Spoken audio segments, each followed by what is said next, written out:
পশ্চিমবঙ্গ থেকে বাম অপশাসনের মুক্তি চেয়ে তৃণমূল প্রতিষ্ঠা করেছিলেন, তারা আজকে সবাই ব্রাত্য হয়ে গেছেন। আমার মনে আছে 2009 সালে 8ই আগস্ট মঙ্গলকোটে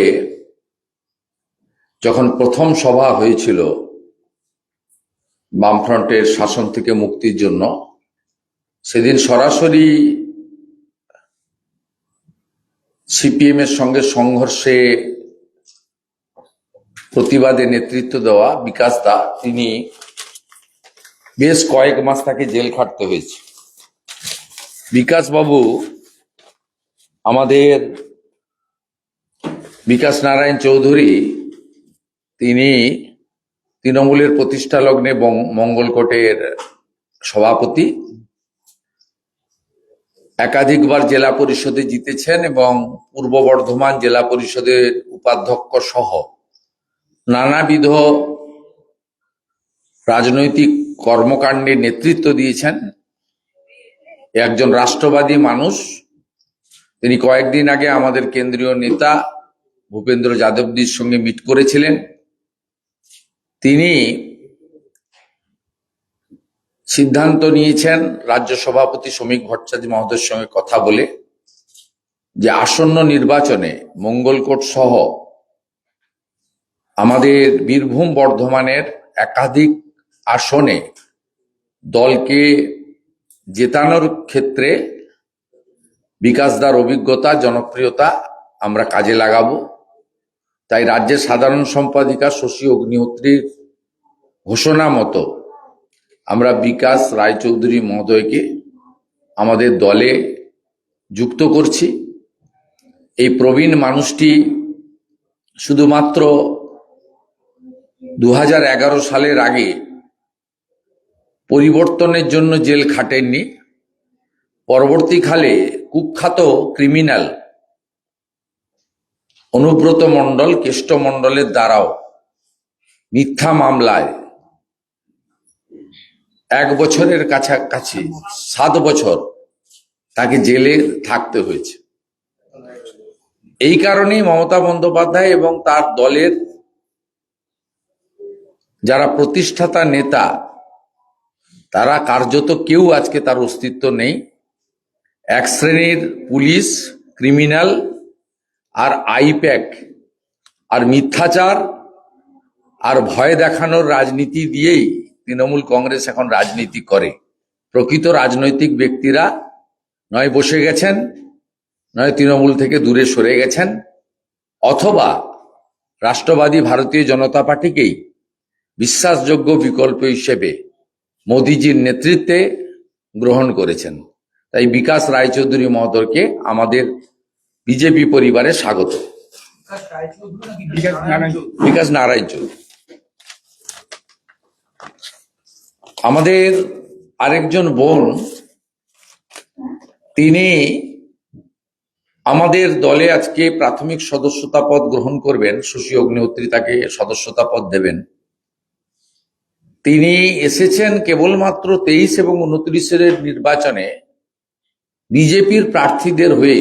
রাজ্য বিজেপি যেখানে যেখানে বলবে তিনি তার প্রচার করবেন এবং তার যেটুকু যোগাযোগ, জনপ্রিয়তা, ফ্যান ফলোয়ার্স, আত্মীয় স্বজন আছেন, বন্ধু বান্ধব আছেন, ইন্ডাস্ট্রির সহযোগীরা আছেন, তাদের সকলকে পরিবর্তনের পক্ষে প্রচারের জন্য তিনি এসেছেন। তিনি বিজেপির দপ্তরে রাজ্য সভাপতির কাছে একটি আবেদন করেছিলেন যে আমাকে বিজেপির সদস্য পদ দেওয়া হোক, আমি ভারতীয় জনতা পার্টির প্রার্থীদের পক্ষে প্রচার করতে চাই। তিনি থাকেন বরানগরে এবং টালিগঞ্জে স্টুডিও পাড়াতে সিরিয়ালের কাজ করেন, যা প্রত্যেকটা ঘরে জনপ্রিয় এবং এখন অবধি 22টার বেশি সিরিয়ালে এই বোন কাজ করেছেন। তার জনপ্রিয় সিরিয়াল টাপুর টুপুর, এটি পশ্চিমবাংলায় আমাদের বিশেষ করে দিদি বোন মাতৃমণ্ডলীর কাছে একটি জনপ্রিয় সিরিয়াল। তিনি ভারতীয় জনতা পার্টির পরিবারে আজকে যুক্ত হচ্ছেন।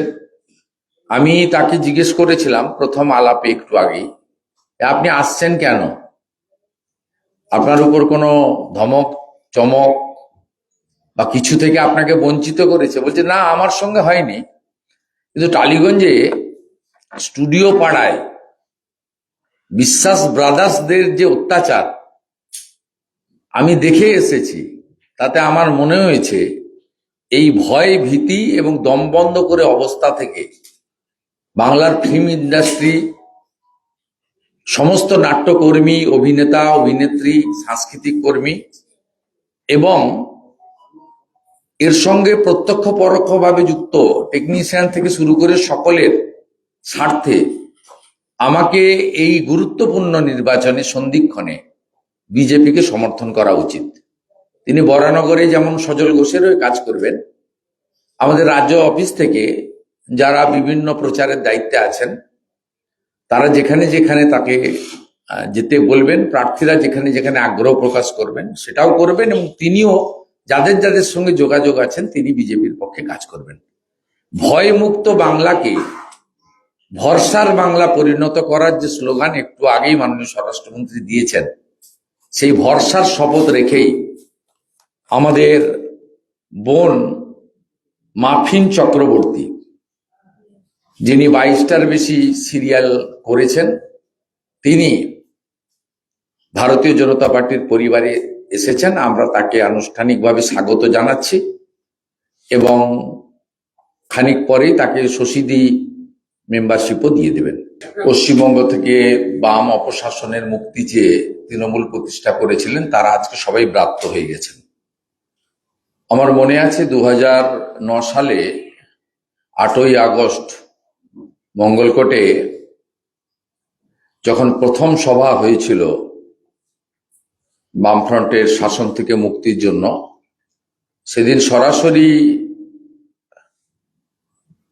সিপিএম এর সঙ্গে সংঘর্ষে প্রতিবাদে নেতৃত্ব দেওয়া বিকাশ দা, তিনি বেশ কয়েক মাস তাকে জেল খাটতে হয়েছে। বিকাশ বাবু আমাদের বিকাশ নারায়ণ চৌধুরী, তিনি তৃণমূলের প্রতিষ্ঠা লগ্নে মঙ্গলকোটের সভাপতি, একাধিকবার জেলা পরিষদে জিতেছেন এবং পূর্ব বর্ধমান জেলা পরিষদের উপাধ্যক্ষ সহ নানাবিধ রাজনৈতিক কর্মকাণ্ডে নেতৃত্ব দিয়েছেন। একজন রাষ্ট্রবাদী মানুষ। তিনি কয়েকদিন আগে আমাদের কেন্দ্রীয় নেতা ভূপেন্দ্র যাদবজির সঙ্গে মিট করেছিলেন। তিনি সিদ্ধান্ত নিয়েছেন রাজ্য সভাপতি শ্রমিক ভট্টাচার্য মহোদয়ের সঙ্গে কথা বলে যে আসন্ন নির্বাচনে মঙ্গলকোট সহ আমাদের বীরভূম বর্ধমানের একাধিক আসনে দলকে জেতানোর ক্ষেত্রে বিকাশদার অভিজ্ঞতা, জনপ্রিয়তা আমরা কাজে লাগাবো। তাই রাজ্যের সাধারণ সম্পাদিকা শশী অগ্নিহোত্রীর ঘোষণা মতো আমরা বিকাশ রায়চৌধুরী মহোদয়কে আমাদের দলে যুক্ত করছি।